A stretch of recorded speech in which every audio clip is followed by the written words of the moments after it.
Thank you for the presentation. You got the flow guide? Yes, we do. Okay.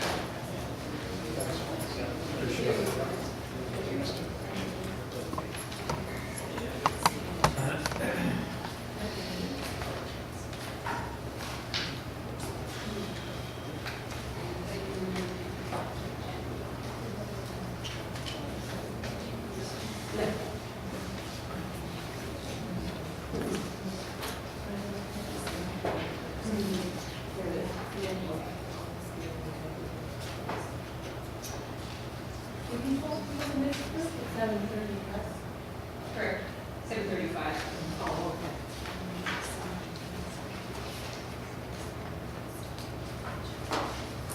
Who is the next?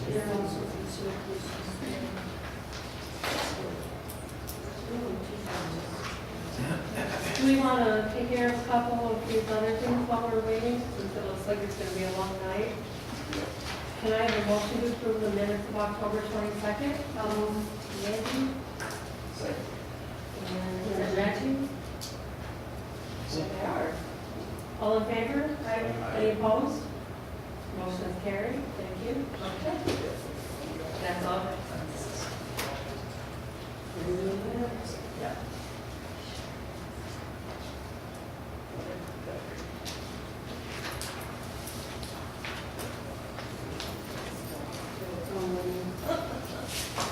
Good evening, how are you? Aye.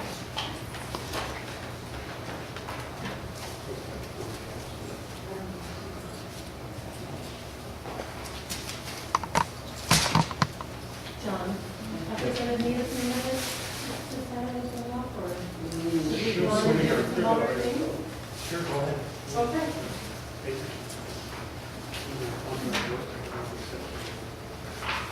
Can I have a motion to accept the warrants on file?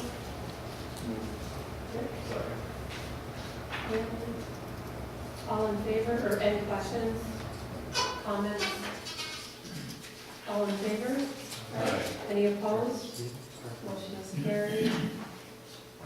Can I have a motion to accept the claims audit reports from November 7th? Anybody? Reggie? I'll second. And Mandy? Just touch the screen a little bit. Any questions or comments about that? All in favor? Any opposed? Motion is carried. Are we all set? Keep going, remember? Oh, no, we're- we want to give you time. We can go back to that anytime. So you are from King and Can King, you is take our, that right? that's, Okay. where would you like us up here? Wherever you're more comfortable, if you. I'll take a microphone and launch it to the front.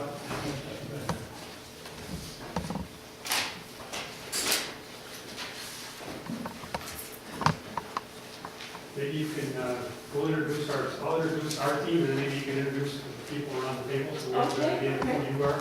Sure. I'm Jim King, partner of King and King Architects. My entourage over here, Phil Squadrino with King and King, he's the project manager. Paul Sack, president, Sack Associates, our mechanical, electrical, plumbing engineers. And Frank Reed, electrical engineer and project manager with Paul's office. I'm Terry Vogel, board president. Mandy Ford. Question point. President, Lynn Todd. I'm Becky Phillips, the business manager. Sue Kelly, superintendent. Hey, we'll just get You know me, I'm John, you're Michelle Berry, 712 principal. Tom O'Brien, board member. And I'm Rick Brewer. Grace, we've got about a half an hour, we understand. We hope to get through our presentation maybe in 20 minutes. If you have questions at any time during the presentation, please feel free to raise your hand, however you want to ask us, scream out. We've got a quick, here's the agenda. We've got 10 items we want to talk about. The first 6 or 7 really are a little bit about us. Hopefully you've had a chance to take a look at our qualification package that we sent out for John. hopefully to maybe talk to some of our references, you know, a little bit about us. We're going to talk about us, but really more about how we're going to work with you and your team. And as you go down through and read some of these words, they're going to talk to how we work with you and some of the things that we think are important to you. I'd like to start by saying we did have a great, maybe 2 or 3 hours with John, and he did give us more than the nickel tour. We wandered around the site, Phil and I and Frank, and the Board of Education, the administration, and really the whole community ought to be commended with what you've been doing here as far as reducing your energy consumption. Obviously, your wood burning chip plant has made huge inroads, but John, in describing some of the other things, some of the other initiatives that you have taken on, those are great, and we hope to be able to work with you and continue those initiatives that you've started. Don't know if we could ever get you off the grid, but we can probably help you get closer every day. Phil, do you want to hit the slide since you're closer? Sure. We'll start. Thanks. Team players. What does that mean? First of all, the team that you see here really represents the design team, and you're going to see the same people from start to finish. The design team will expand in size depending on what turns out to be the scope of the work. But these are the key players that are going to really be talking to you and communicating with you through the course of the project. We see ourselves taking the lead because we know our everyday job is really helping you through I'll call it the gauntlet of the SED capital planning process. And our job is to make you as board members, superintendent, administration look to the community when you do a capital project. We do it every day. We know that you don't do it every day, so we really lead you through the process. Obviously, the district and the community are important members of the team. Right from the beginning, it's important to have good communication, make sure everybody knows what's happening. Phil's going to talk a little bit about how we do that in the next couple of slides. State Education Department, none of us would be in this room if it wasn't for those folks. They have some interesting rules and regulations, and a gauntlet down there in Albany, or black hole, and all those kind of fun words. But again, we've been through that.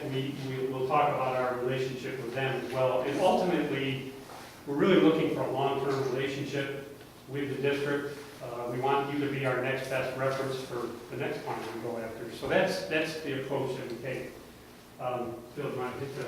Sure. The team really continues to expand as we bring on other people beyond you, us, SED. When we go into bidding and construction, we have a bunch of contractors that join the team.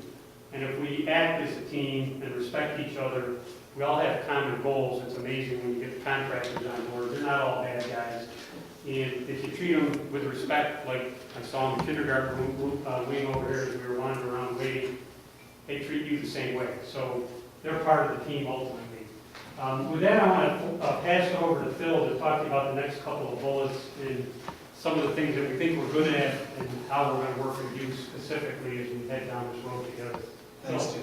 The first thing I want to talk about, because the key to any successful team project is generally communication. If you don't have good communication, the project falls apart right at the beginning or somewhere along the way.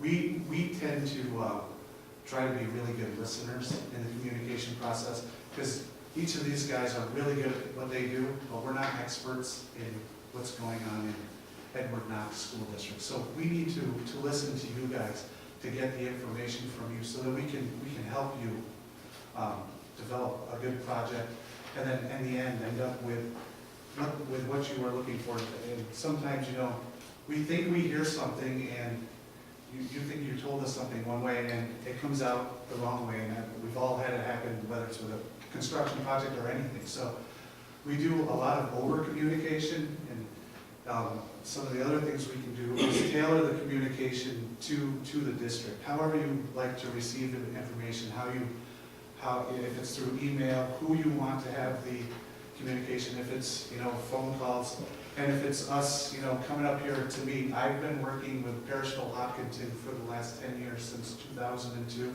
I think if you contact them, anytime they've ever needed me to make the drive up there, I've made it. I've been pulled over once by the Border Patrol coming back. But we think communication is a big key, because that's where it all starts, with the team and everything. The next thing we want to talk about is responsiveness. And today, and I know that there was some concern by John, with distance, but in today's day and age with technology, unfortunately, there should be no excuse for being able to communicate. I have one school principal that prefers to text me whenever she feels like it, and it's great. And that's our way of communicating. If it works for her, it works for me. But anytime, day or night, if the phone beeps, we're there. So there's no excuses with the responsiveness. And plus, during construction, John, you probably know from previous projects, time is money, and when contractors are on site and they need an answer, you got to be able to respond. Even if the response is just, hey, we understand what the problem is, here's when we'll find the solution, and not waiting a couple days or a week to get back to it, because that takes the team and starts to tear it apart. The next one I want to talk about is accountability. And for your project, when I'm the project manager, I would be the person day to day responsible for the district, responsible for our team to make sure that we're meeting your needs, and that our team is doing all of the things that you need. If you need a meeting, so all of the communication would come through me and to our team, and if it's with the superintendent, or if it's with John, or whoever it is, that would be the connection, and I would be responsible in the field. Overall, though, Jim is, the partner in charge, so he has the final say in the I'll responsibility. stop at my desk. Fortunately.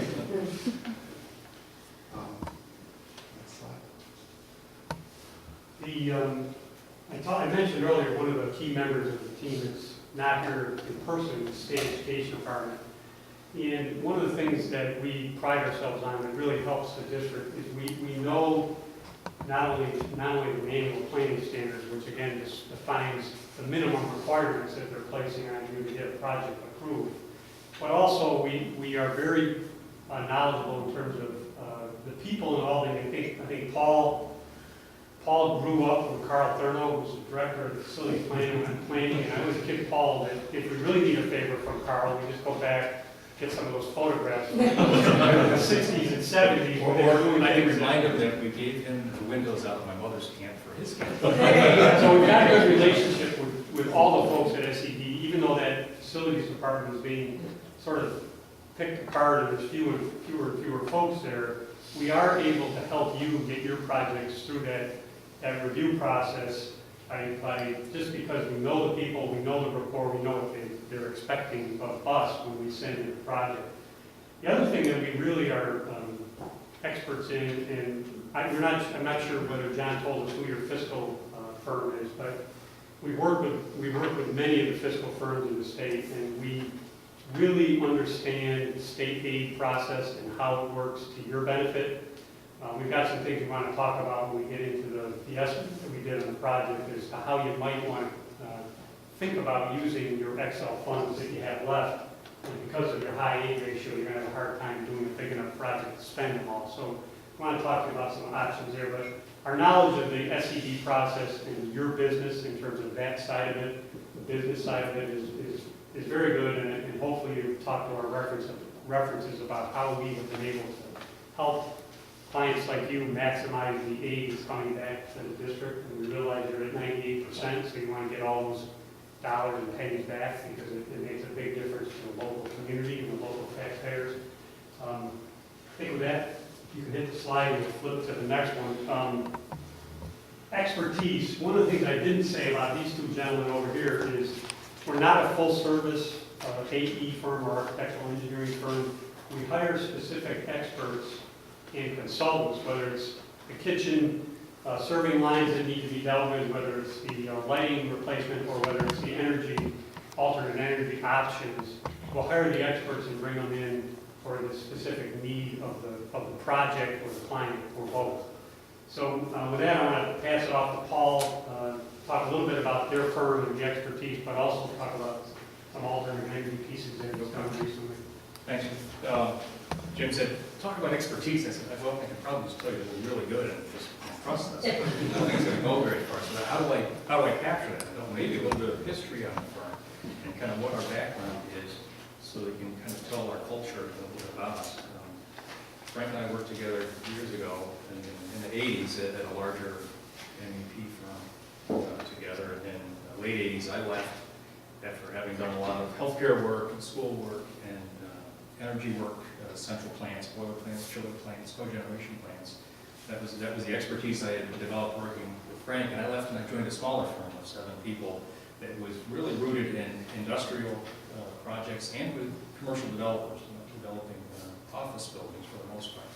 And so that was a whole new education for me to find out about learning about how people build buildings that make their profit from the building versus maybe a school district that's really providing service with that building.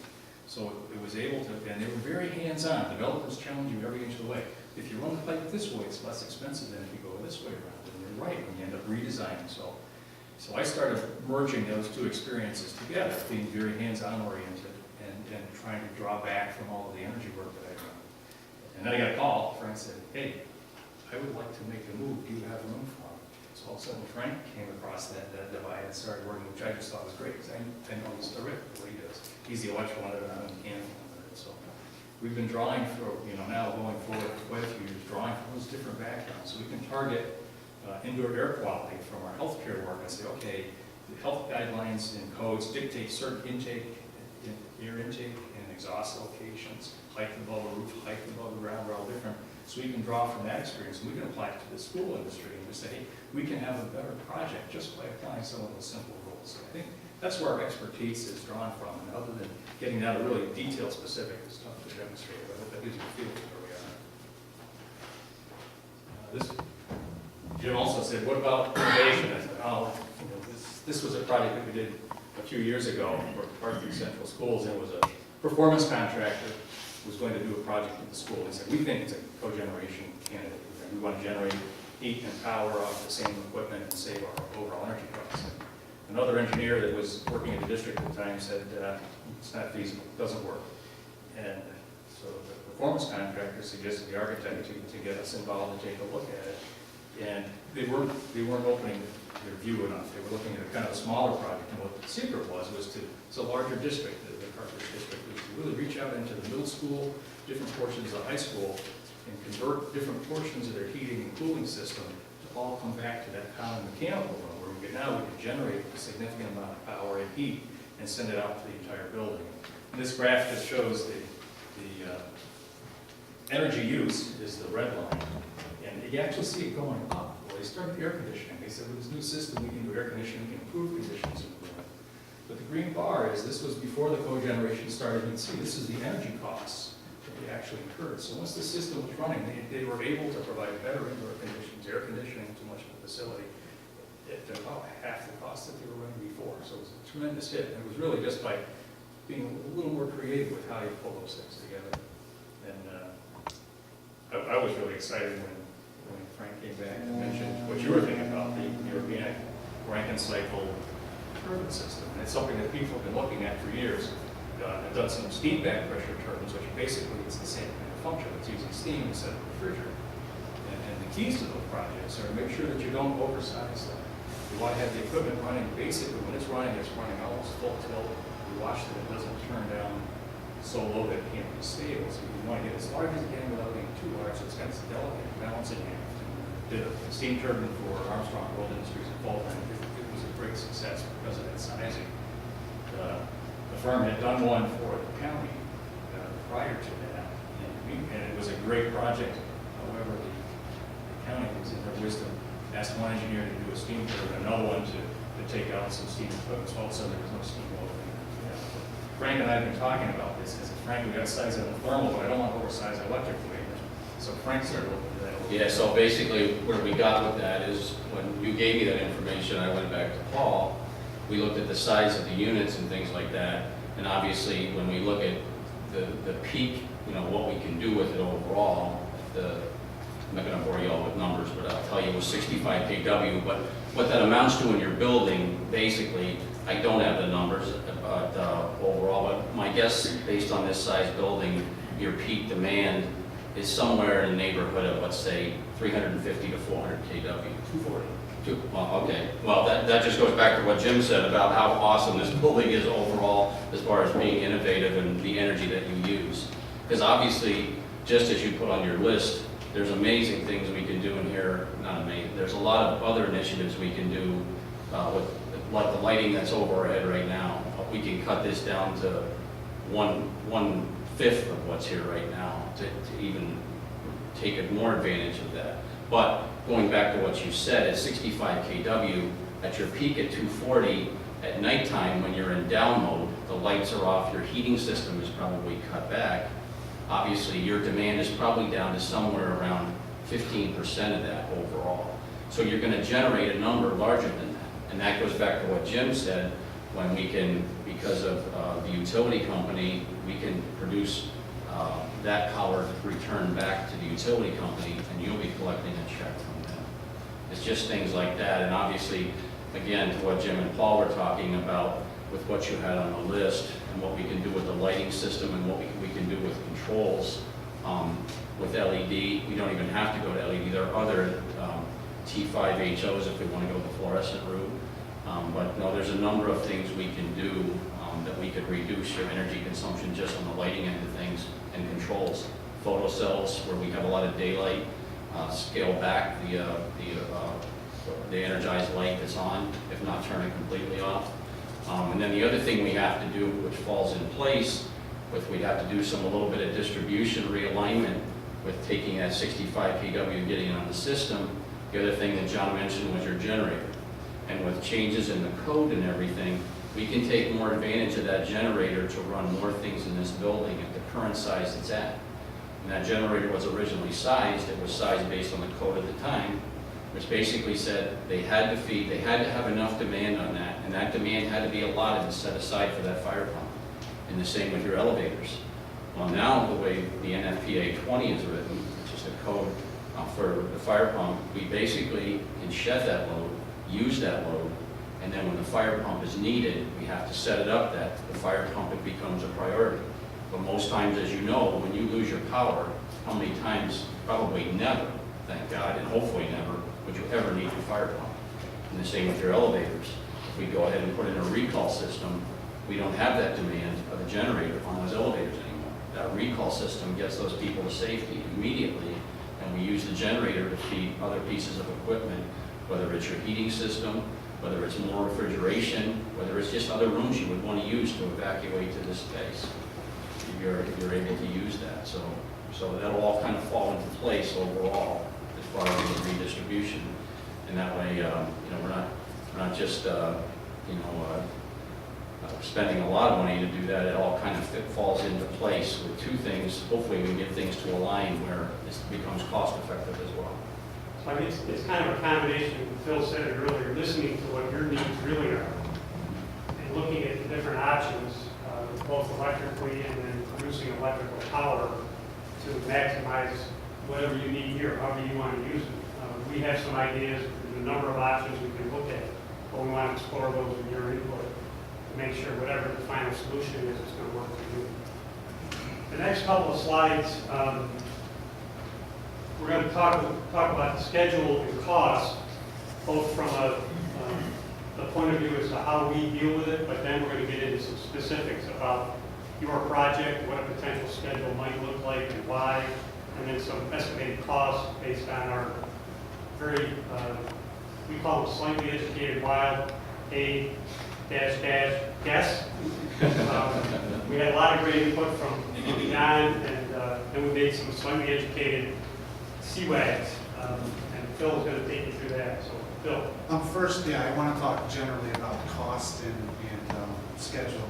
Basically, the schedule, where we can help you is we will work with you prior to the referendum going forward from this point, making sure that you got all of the information you need to get out to the public, making sure that you have the dates set so that you know 45 days before the vote, we have that public meeting. And then we can also, and have done it with a lot of districts that we work with, help them with their campaigns to the public, help them with the PR and stuff like that. We've done that for many districts. And then on the cost side, during that process, and you'll see when I show you the estimate, we start working with you to get a little more defined on what the cost of the project is, and, working with your fiscal advisors to get them on board, to make sure that when you go out to the public, what you're telling them is as accurate as we can be at the time. With that said, I think you guys probably want to talk about this project, and we did two things.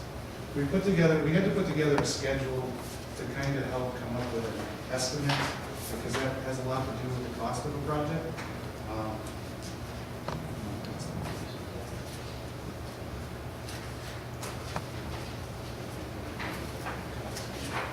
So the first thing, and when you get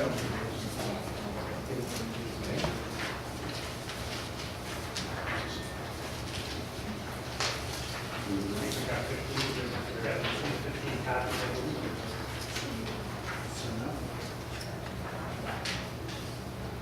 We can share it. Take this one, we'll just make it later. Everybody got it?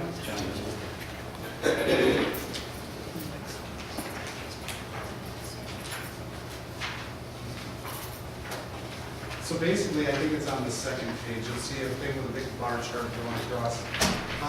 What we did, there's a couple of key things in here. We had to make some assumptions, that could completely change how this chart looks.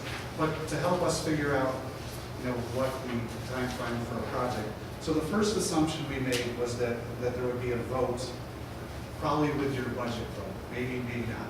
So for this schedule, that's what we assumed. In May, you guys would vote it with your budget, and then move forward from there. So if you take that date, there's some dates before that, the secret resolution, and that's the stuff I said we can help you with, the secret resolution, the pre-referendum planning. You guys are gonna have to do the selection of the architect on your own, but we would help if you'd like. I think we looked at the date in May as a reasonable time frame to really take a much closer look at.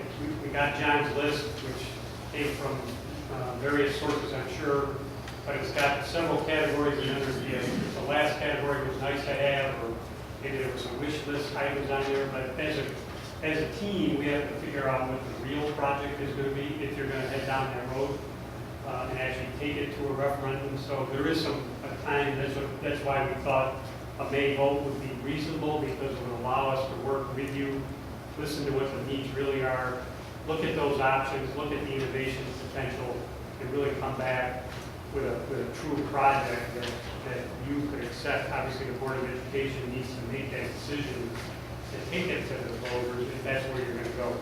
Or maybe it's going to be something that some of the work John's going to do is in-house. But those kind of decisions need to be made, and may seem like an appropriate time to get there with all the legal notices and other things that you have to do to make a legal binding vote. Right, and then from that point, from the referendum date, we plugged in some time frame for, the design, and that was approximately 6 months, and then SED review, which we don't have any control over, anywhere from 3 to 6 months, depending on how busy they are. And then looking at that, where that put us, looking at the size of the project based on the list, it looked like it was a 2-summer project, from the list that we had. So we looked at, the summer of 14 and the summer of 15, with the project wrapping up, in late fall, early, or the end of 15, early 16, getting the project closed out, paperwork all into SED, based on the list and the amount of scope. Any questions on the schedule? The other thing that we took a look at, we went onto the SED website and looked at some of the past couple of projects that you've done.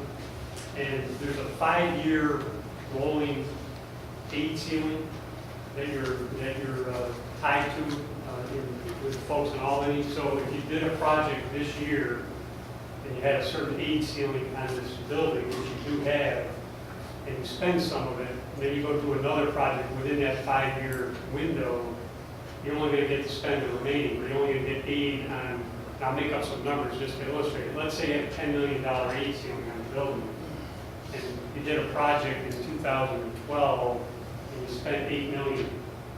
If you did a project within a 5-year window of the approval of that project in 2012, you only have $2 million left to spend.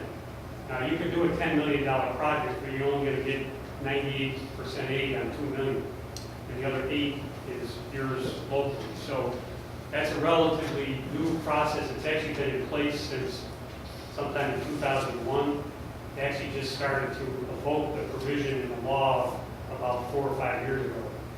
So we looked at the projects that you have done, and based on the SED review time that Phil factored in here, I think your last project was approved 5 years in January of '09. So we're beyond that approval date by the commissioner, so your B ceiling would be refreshed back to the full value.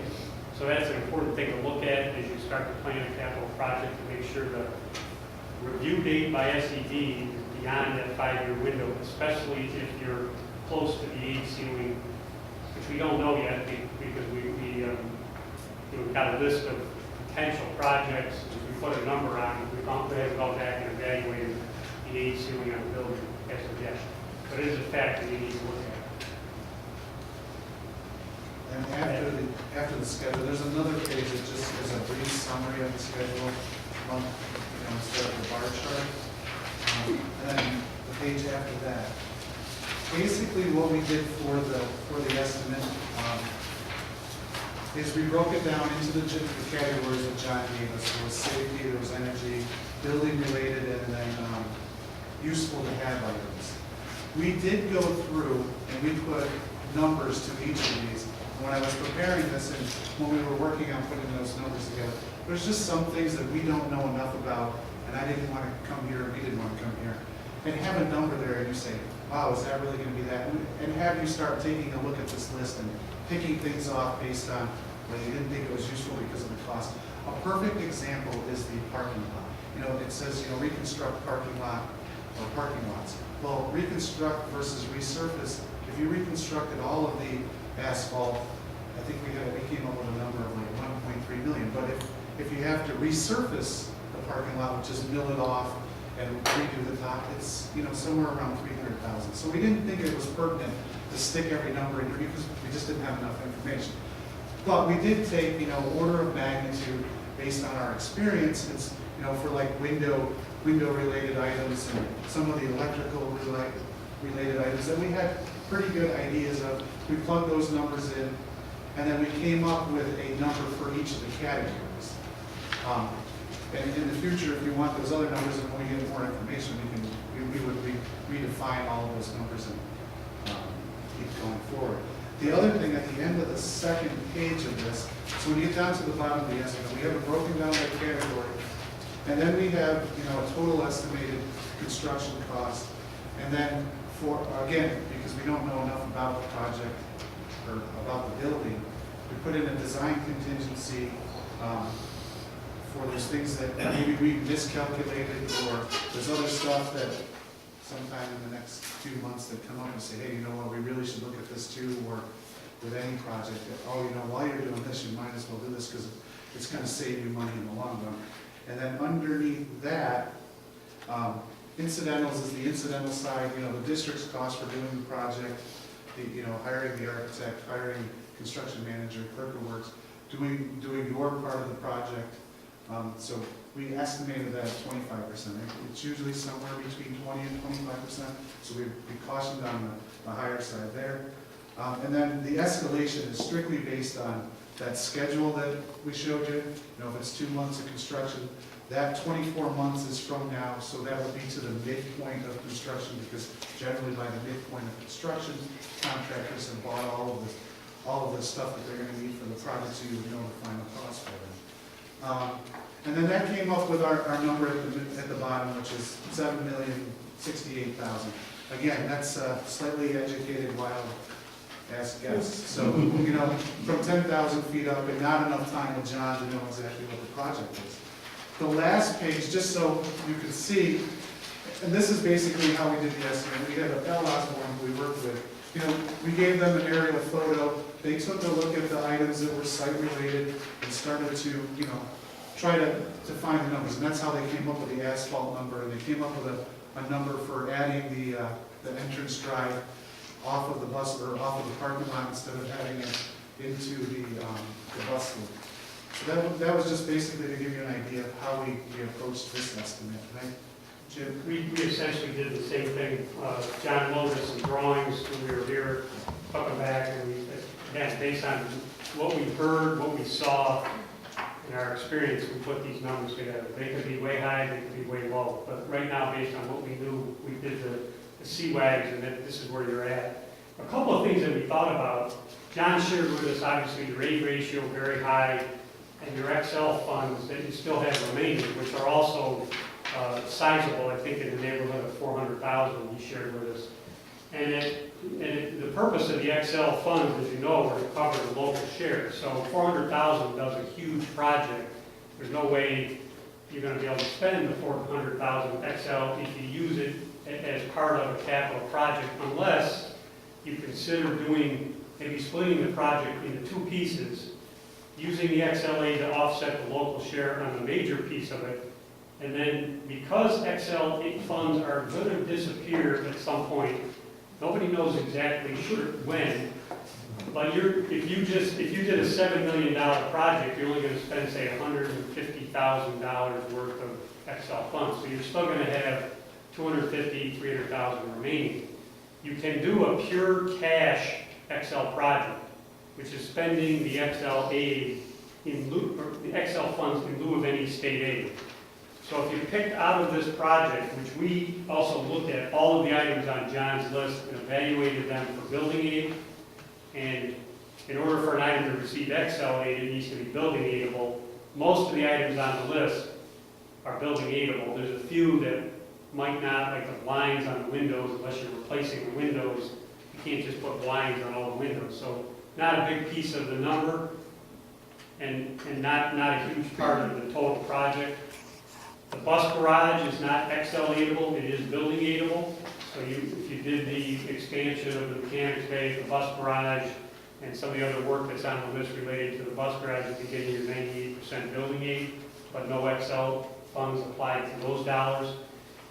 But you could take, say, a $300,000 piece out of the project. You'd have to pick an item that was worth $300,000, it was building aidable, and it was XL aidable, and do a separate project for cash.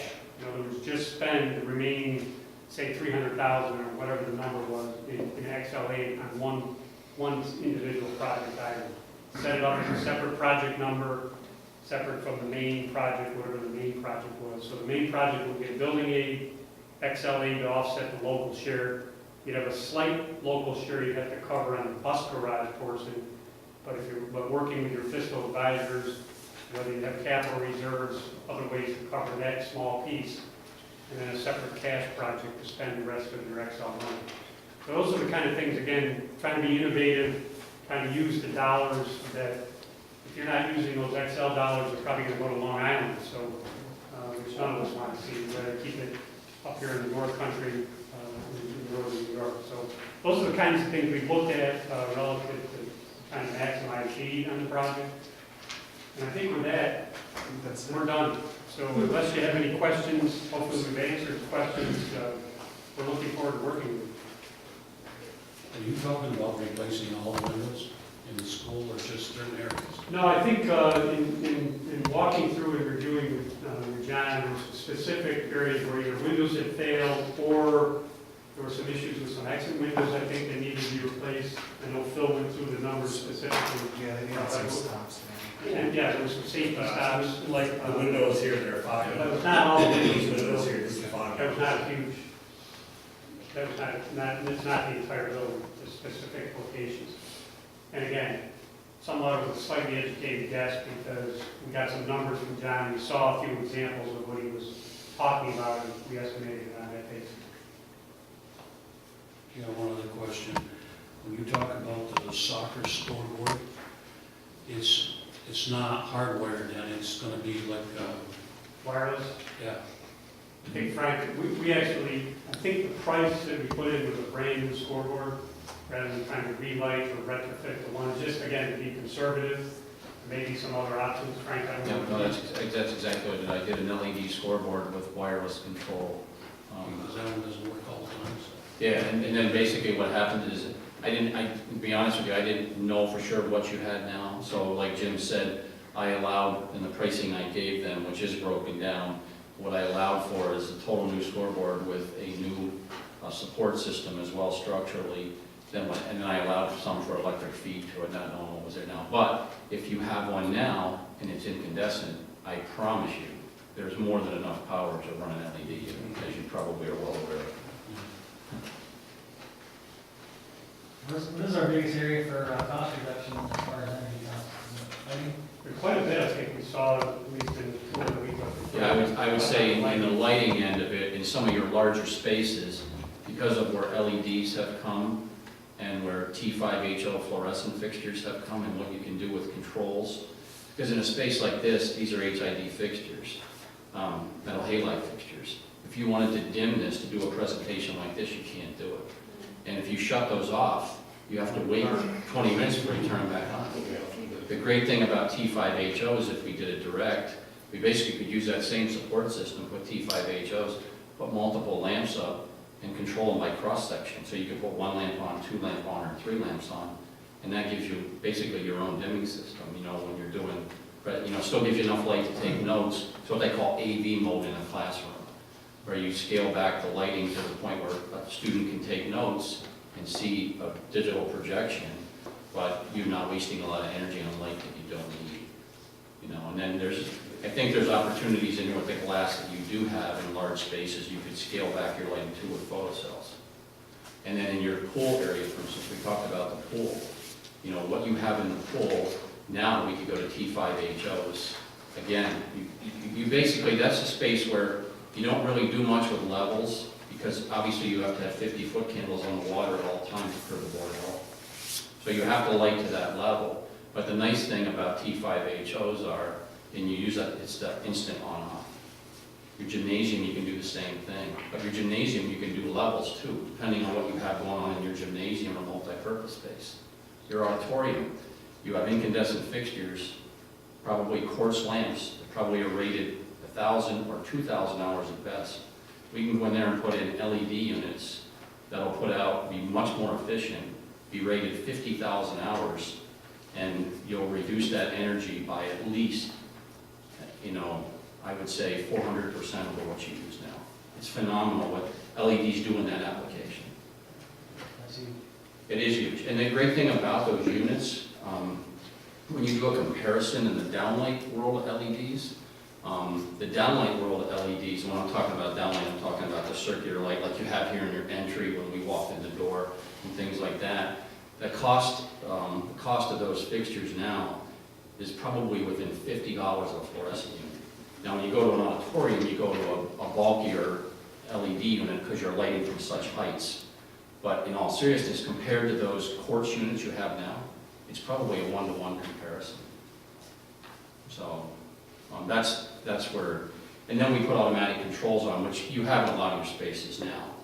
But when we say that automatic, we incorporate the photocells with that, and so that, that's just another level of that. I think it's probably also, I haven't been through the building, but I would think just because of regulation changes at SED, at one time they were not allowing us to do demand control ventilation. So say the gymnasium where you could maybe have different levels of lighting, you can also have different levels of ventilation. If you have bleachers that aren't always being used, you just have a gym class, you don't need to bring in huge amounts of fresh air and have to heat it. You can take a look at the CO2 levels in the space and say, okay, we'll bring in enough fresh air for good air quality. And then if the crowd comes in, the system automatically. So I should think that applies in many of the large group areas. Regulations right now don't require it.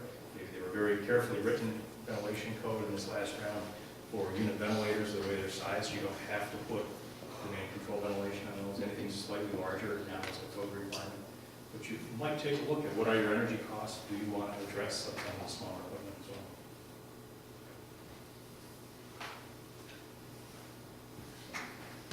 Are there any other questions? I do have one other thing. John, when you talked to us and kind of tutored us a little bit on your building, the one showstopper I had, we didn't get a chance to address it, but I would ask you to look at is your wireless system that you have in your building currently as a Cisco system. When they go to this new format, I'm told in January, the wireless infrastructure is gonna have to be enhanced. So just check with BOCES on that. That's something we would need to address. I will remind you, well, if we're selected, I will remind you that we have to do something, because that was I was kind of overwhelmed with the overlay and what they wanted compared to like what you have here now. Because what you have here now is typically, I can't say for sure, I looked down the hall here, but is probably within the guidelines of what we would do for most buildings, but they want to almost double that. So we'd have to take care of that overall. So I did put money in, because you did say you needed to do something with your data network, and but I did not put anything in for that, so we would just need to address that. Would you think we'll do anything with that fan? Absolutely. John, we're in the fire truck. Yeah. No, he's referring to Just the where? Yeah, we talked about the wireless, and then your infrastructure, where you see needs, we can obviously add to it, or, upgrade it where you think it's needed, that's all. Other questions? Thank you very much again for spending the time with us. We're looking forward to working with you. Thank you. Thank you all.